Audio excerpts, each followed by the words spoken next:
Welcome into OutKick the show. I'm your fearless leader, Clay Travis. I hope all of you are having fantastic Thursday so far. We had an awesome event last night. So much fun at the Old Smoky event. Lots of you, I shared a picture, but I had so much fun. Chad Withrow, Jonathan Hutton, the Old Smoky crew, everybody who put that together, everybody who performed. It was just really, really fantastic. So we had an incredible time. Want to tell you, thank you for everybody who came out. Early college football celebration in general. And we've got this book, right? American Playbook is coming out soon.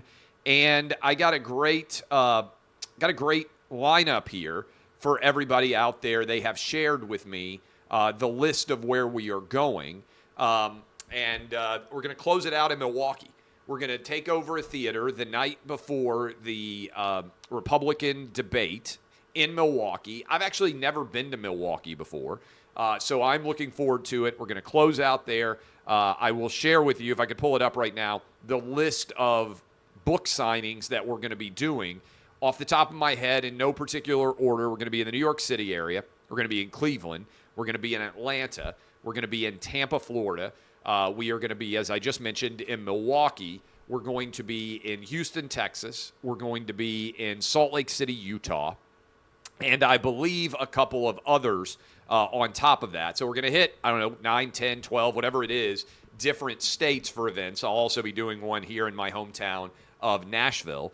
And then we're also going to be doing events surrounding the college football season in September and October when I'm on the road for games. We'll try to set up a variety of different events there. But the big event, the night before the Republican debate in Milwaukee, if you go to that event, you get a copy of the book. We're going to sell out a big theater.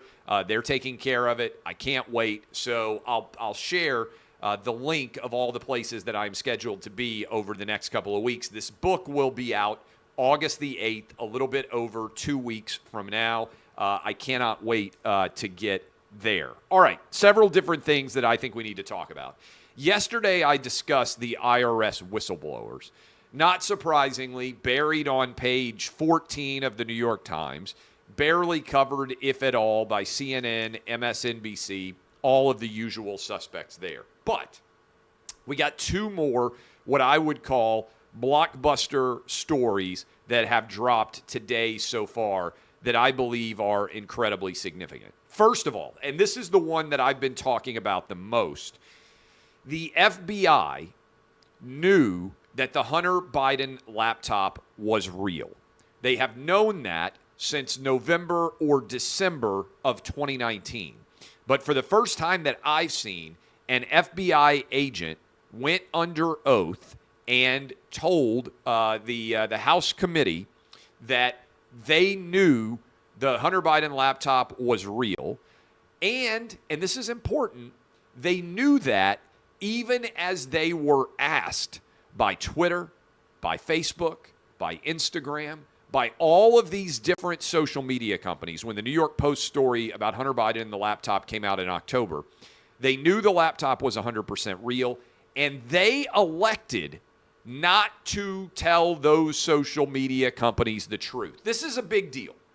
Somebody at the FBI, and this is what I've been hammering on because I think it goes directly to the essence of the corruption at the FBI. Somebody at the FBI knew that the Hunter Biden laptop was real, and they were having meetings on disinformation and misinformation with all the big tech companies, and they didn't tell the big tech companies or the American public, yes, that laptop is real, even though they knew the laptop was real. Now, why is this significant? Because then 51 intelligence agents came out and signed a letter trying to say that the laptop was Russian disinformation. If the FBI truly cared about misinformation, they would have spoken up and said, actually, that letter is a lie. The laptop is real. This is not Russia trying to influence the election. The FBI didn't do that even though they had the information, according to this statement under oath that is now out, that came out this morning. Now, why is that significant? Over half of Democrat voters still believe the lie that the Hunter Biden laptop was Russian disinformation. Think about that for a minute. Over half of Democrat voters still believe the lie that was peddled by Joe Biden and those 51 intelligence agents that the Hunter Biden laptop was Russian disinformation.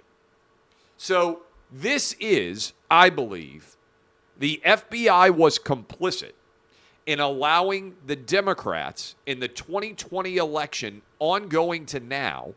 The FBI has been complicit in allowing the greatest misinformation to be shared in a modern American political election, while they were claiming that it was important to catch disinformation and misinformation on social media sites. They allowed the rig job to take place. And you can say, okay, what's the larger significance if the truth of the Hunter Biden laptop had been public and had been disseminated fairly widely and honestly to the American public? Joe Biden would have lost the election to Donald Trump. Even with all the other chaos going on, even with all the other voting and everything else, if the truth had been told about Hunter Biden and Joe Biden, and if the FBI had admitted that the Hunter Biden laptop was 100% real, as they knew it was, instead of declining comment and allowing censorship of this story to occur, if they had simply told the truth, then Donald Trump would have won in 2020. So the FBI rigged the election for Joe Biden by refusing to admit what they knew to be true, which was Hunter Biden's laptop was 100% real. And the 51 intelligence agents who signed a letter saying that it was not engaged in the greatest rigged disinformation campaign. And the FBI, which claimed that it cared about misinformation and disinformation being shared during the 2020 election, was directly complicit in allowing the rig job to occur that they knew was a lie. They didn't speak out and tell the truth. We now know that because we have an under oath testimony from inside the FBI. That's a big deal. Second big deal on this is we also had, just in the last couple of hours, another FBI report, which has been covered up and hidden and was just released in the last couple of hours, that Joe and Hunter Biden were paid millions of dollars by Burisma, a Ukrainian company, with the goal being that Joe Biden would ensure that a prosecutor, among other things, was fired. Joe Biden, who was investigating Burisma. Joe Biden is actually on the record. There is audio of him bragging about demanding that that prosecutor in Ukraine get fired. Just ask yourself this. When have American politicians ever gotten involved in foreign prosecutions and who is not the prosecutor? I can't ever remember an American political official doing this. Biden bragged about holding up $1 billion for Ukraine until they fired a prosecutor. This was part of what Donald Trump was referencing in his phone call with Zelensky that he was impeached for. Now, hold on a sec. This is a big deal, okay? This is a really big deal. So we have got a situation where Joe Biden escaped all responsibility. There are reportedly 15 audio recordings of Hunter Biden with the Burisma executives. 2 of them, additionally, involve Joe Biden, 17 total, according to this FBI report. The Biden crime family got millions of dollars from Burisma. They did the bidding of Burisma executives, which is why they were being paid in the first place. The Burisma executive said that his dog was smarter than Hunter Biden, but the reason they were paying him was because of him being able to influence Joe. All right?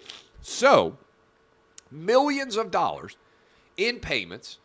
But where did all that money go? Most of it not reported on tax returns. And bragging that The money was wired so many different ways that nobody would ever be able to trace it. This is the executive at Burisma. They impeached Trump for asking about this.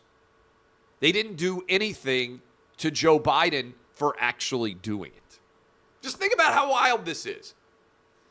You want to talk about a crazy Department of Justice? This is where we are in the American political universe.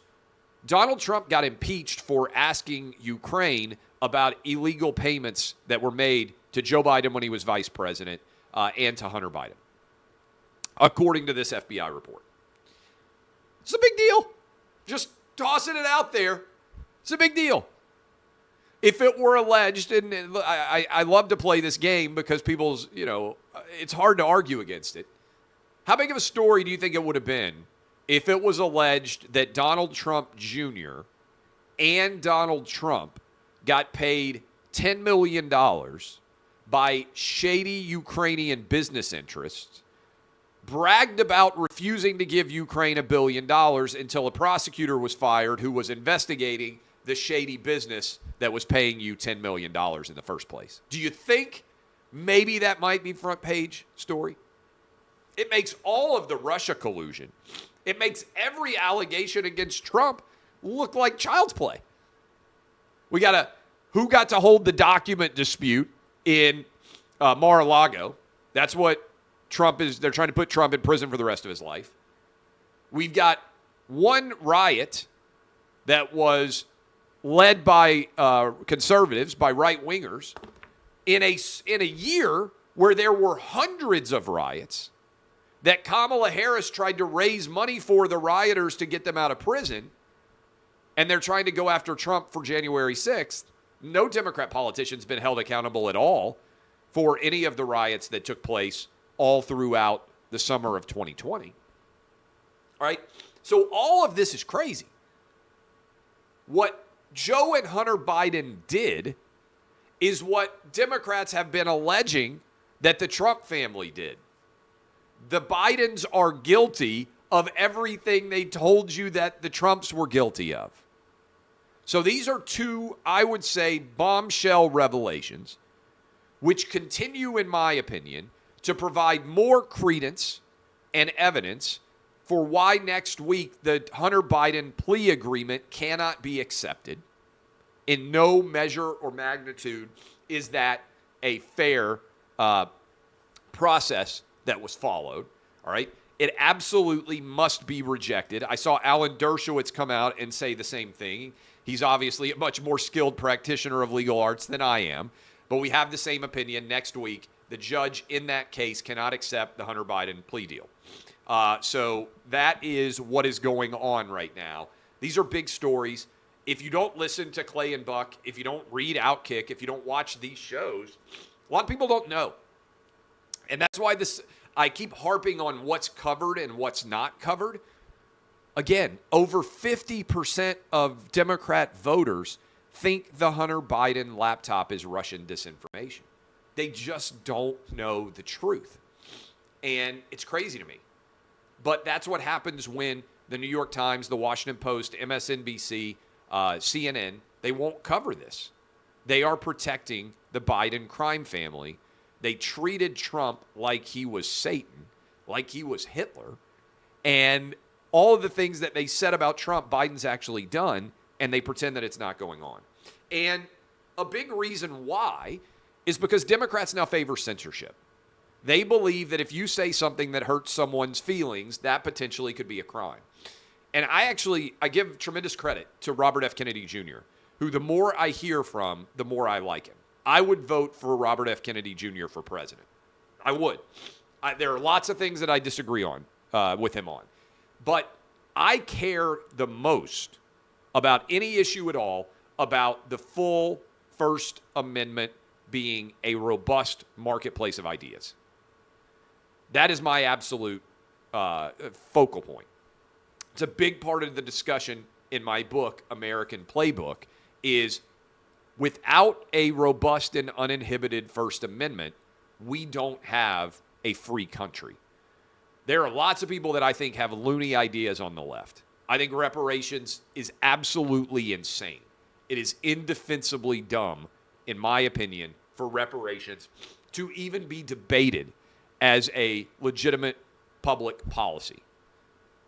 But I think everybody who wants to advocate for reparations should be able to do so.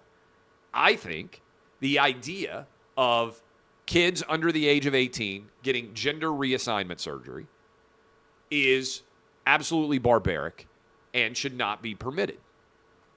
But I think you should be able to argue in favor of it. The difference now between what I think are committed, rational, reasonable humans, Democrats, Republicans, and independents, there's about 30% of the country that has hijacked this country and driven it off a left-wing cliff. And I give credit to Robert F. Kennedy Jr. for standing up against those people. Remember, he was testifying in a hearing today on censorship. He is running for president as a Democrat. And he gave a stirring defense of the First Amendment and said that his dad, Robert F. Kennedy, that his uncle, John F. Kennedy, Harry Truman, FDR, all the way up to Jefferson, all Democrats, he said they would never, ever have supported the idea of the government infringing upon the First Amendment because it is our most important of all rights, because without it, we have no other rights. It used to be the case that a liberal, a traditional liberal, would defend everybody's right to say what exactly they believed. Wasn't too long ago. Do you remember The People versus Larry Flynt? Go back and watch that movie. I was thinking about it recently.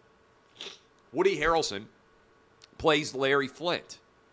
He is the hero of that movie, and the Reverend Reverend Falwell is sort of the villain, although they end up coming together and having a rapprochement of sorts. But the idea is that even a vile pornographer like Larry Flynt should have his free speech protected. And it is a seminal case in the law. Republicans have shifted places in many ways with Democrats. I've been consistent. You'll read in this book, the first thing I ever got published was a robust and uninhibited defense of the First Amendment when I was a freshman at George Washington University in college. But it used to be the case that after 9/11, for instance, you had Bill Maher lose his job because he said, you could say a lot of things about the terrorists of 9/11, but he said you can't call them cowards because being willing to die for what you believe in is, by an objective measure, not cowardice. Now, you can say it's immoral. You can say it is evil. You can say many things which are all epithets which should be directed, in my opinion, towards the 9/11 terrorists. They took Bill Maher's television show away. That was a right-wing war on what you were allowed to say on a television program, by the way, that was called Politically Incorrect. And so I am apprehensive in general with defining speech based on any political party because we have seen speech censored in multiple directions throughout United States history. But right now, I would vote for a Republican for president based entirely on the idea that defense of the First Amendment is the cardinal and foundational value of the party. Now, I give credit to Robert F. Kennedy Jr. because I do believe that a lot of Democrats agree with him. I think a lot of Democrats see this cancel culture, this restriction, this censorship that is going on and say that it is the antithesis of what Democrat Party historically stood for, which is why RFK Jr. citing past Democrat presidents as historical supporters of the First Amendment has such a cogent value. Because I actually think lots of Democrats disagree with how far left-wing their party has gone. But Debbie Wasserman Schultz tried to censor Robert F. Kennedy's speech from inside of a censorship hearing. Think about how wild that is. Think about how wild it is that the Democrat Party is so terrified of what Robert F. Kennedy Jr. is saying that they are fighting his ability to say it at all in front of a congressional hearing. It's just wild. It's just wild that we have gotten ourselves here. All right, a couple of other different things, much less serious. Like I said, we had a tremendous time last night. Thank you to everybody who performed. It was super fantastic. SEC Media Days underway. I shared a clip, picture. I think I shared some video on my Instagram account in my story if you're interested in seeing how it went. But thanks to Parmalee, thanks to Megan Patrick, thanks to Drew Parker. They were all great. The DJ was fantastic as well. We just had an amazing time. There haven't been, I got to meet a lot of people in media, enjoyed talking to a lot of people that were in town for this event. But Lane Kiffin has probably made the most news, I would say. Earlier today, Lane Kiffin dove into the idea of NIL and called the current state of college football a disaster. He said he's happy players can get paid, but that the NIL is a pay-for-play system. Players follow the money. Teams with the most money get the best talent. And they also said, I agree with Lane Kiffin in many ways on this, he said the transfer portal creates free agency. And so it's basically, here's Kiffin, we got professional sports with no salary cap, luxury tax, and that creates issues. And look, I think the challenge out there, and I talked about this for college football in general, and certainly it applies to college basketball as well, and other sports to a lesser degree. It's not only NIL. It's NIL in conjunction with unlimited transfer. Because I talked about this before, and I don't know that anybody's done it yet, but I just want you to think about it. In the NFL, or in, let's just use the NFL because it's a obviously very successful big sports league. In the NFL, you have a situation where when you sign a contract, you are locked in. So, for instance, if you are a first-round draft pick in the NFL this year, you have a 5-year guaranteed contract. The team that drafted you has your rights for 5 years. You have a slotted salary. That's what you're going to make. After 5 years, you can become a free agent. Sometimes you can get tagged, as we talked about earlier this week, with the franchise tag. But in general, 5 years as a first-round pick. I believe second-round picks get 4-year contracts in NFL. All right, if you are right now a 5-star stud college football talent, you can sign a monster NIL deal as a senior in high school to be applied with for you to go be a freshman, right? There are lots of examples of this. Big contract. You're a stud quarterback, for instance. You sign an NIL deal for your freshman year. After your freshman year, you could decide, let's say you play really well. After that freshman year, I haven't seen anybody get sued under this yet. After your freshman year, you can leave. Put yourself back in the transfer portal and go to the next highest bidder. Let's say you stay and play for 2 years. Let's say you're also super supremely committed in the classroom and you're staying there in the summers and you're working. You could graduate in 3 years. Then you can take advantage of the graduate transfer exemption, and in a 4-year period, you could sign 3 different NIL deals with 3 different teams. Which means if you're really talented in college football, for instance, you can make millions of dollars and make the money by having 3 different schools bid for your talents. That opportunity doesn't exist in the NFL. You have a great rookie year on your NFL contract. You're still under contract. You don't get the opportunity to walk. So this is unprecedented. So it's not just NIL existing. It's NIL in conjunction with freedom to transfer. I'm not opposed to either. I'm a capitalist. But I would suggest that the thing that probably makes a lot of sense is if you're going to have NIL, you probably should still require anybody who transfers to have to sit out for a year. Because then, at least, there is some sort of restriction to the free agency. You can't just immediately go from playing football, for instance, for Ohio State and be on Michigan the next year. I think that's super rational. And I'm a believer, I'm a capitalist, but I think that would probably create better stability for the overall college experience. Now, the big picture question is, how is, like I talked about this, let me dive into this for a minute. The Attorney General of the state of Tennessee, Jonathan Skermetti, wrote a letter to the NCAA. That letter is up on OutKick. You can go read it. Trey Wallace wrote a good piece surrounding it. And that article says, that letter says, that if the NCAA tried to penalize the University of Tennessee for impermissible behavior, paying players, variety of alleged NCAA infractions under Jeremy Pruitt, they said, the Attorney General did, if you don't let Tennessee play in a bowl game, then we will sue you under state of Tennessee NIL law.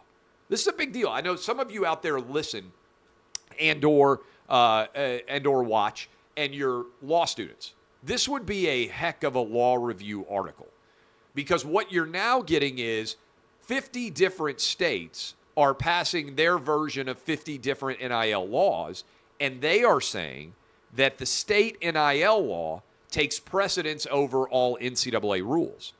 So the state of Tennessee's Attorney General said, hey, if you give the University of Tennessee a bowl ban, we're going to sue you for violating NIL law, which allows players to play in bowl games and basically have a property interest in being able to monetize their talent. It's fascinating. And so what you're going to get is 50 different state NIL laws, and those 50 different state NIL laws all take precedence over the NCAA. But it also creates a real mess in terms of competitive balance, because every state has a different law associated with it. My point on that is the NIL law in California is different. That would apply to USC, Cal, that would apply to UCLA, all the schools in California. Well, it's different than the one in Alabama that would apply to Alabama and Auburn, or the one in Ohio for Ohio State, or the one in Tennessee for Tennessee. And so all of these different laws create a huge mess for the NCAA, and I believe have default written the NCAA rulebook out of existence. Because what is the NCAA even looking at now? It used to be improper benefits, but if the NCAA can't really levy penalties based on state NIL law, at least not significant penalties, what does the NCAA exist for? And this is why several of the conferences are now trying to argue that we need a national NIL legislation, which would put in place one rule book effectively for all 50 states. So the rule in Mississippi, where Lane Kiffin is coaching, and we started off talking about this, is not different than New York, where Syracuse University is located, or Michigan, where all the Michigan schools are located, right? It's really very fascinating to think about. And again, if you are a kid, maybe you're in sports law class, maybe you are in law school right now, it's a fascinating paper to write. Because under federalism, state law triumphs unless there is a federal law that comes over the top and takes control of this issue. So right now you got 50 different state laws. And every state can make a decision about what their NIL law can be, and state politicians can tell the NCAA, hey, if you try to enforce your NCAA rule, it may well run directly in conflict with the state law. Therefore, effectively, the NCAA has no power. I think it's a really fascinating debate and discussion. A couple of other stories. Report out there that Harry and Meghan, after the Queen's funeral, requested a ride back to the United States on Air Force One. If this is true, now there's denial, there's the reports out there. Some people are saying it's not true. If this is true, can you imagine the entitlement involved in asking for a ride back to the United States over the Atlantic Ocean on Air Force One? This is next level entitlement. I would feel bad asking for a ride on Air Force One across the country, across the Atlantic Ocean, or anywhere for that matter, if one of my good friends was president of the United States. I would still feel like I was mooching off of them if I said, hey, can I hop a ride on Air Force One back to the United States? Harry and Meghan asked, and the report is that they thought it would be too much of a, what's the report here? I think I've got the article pulled up right now. The report is that the White House declined because, let's see, what was the report here? They thought it would be too much of a story. The White House worried escorting. This is according to the New York Post. The Daily Mail. White House worried escorting the estranged royals back across the pond would cause a commotion. Yeah, you think? But also, how about the fact that they even asked? The entitlement on this couple is unbelievable. You're rich. Fly your own self back to the United States. Get a ride on Air Force One. It's unbelievable. Finally, Jordan Addison. We were talking about guys switching around from one school to another. I believe I'm correct. Jordan Addison, star wide receiver at Pittsburgh, transferred to USC for his last year of eligibility, made a lot of money under NIL law, under the California NIL law, and thanks to the USC Trojans paying him, transferred to USC. He was drafted by the Minnesota Vikings. This morning at 3 a.m., he was cited for going 140 miles an hour in a 55-mile-an-hour speed limit. That is pretty crazy. 140 miles an hour in a 55-mile-an-hour zone. I don't even know how you don't get arrested for going 140 in a 55. Thankfully, he's okay. But the Henry Ruggs situation, I would think, would be paramount in a wide receiver's mind. Obviously, Henry Ruggs was drunk when he was driving that fast. But my goodness, 140 miles an hour in a 55. Woo! Thankfully, nobody got hurt, but that is pretty crazy. All right. Love all you guys. Go buy the book, American Playbook. I'm going to be all over the country. Cannot wait for that. DBAP unless you need to SBAP. This has been OutKick, the show.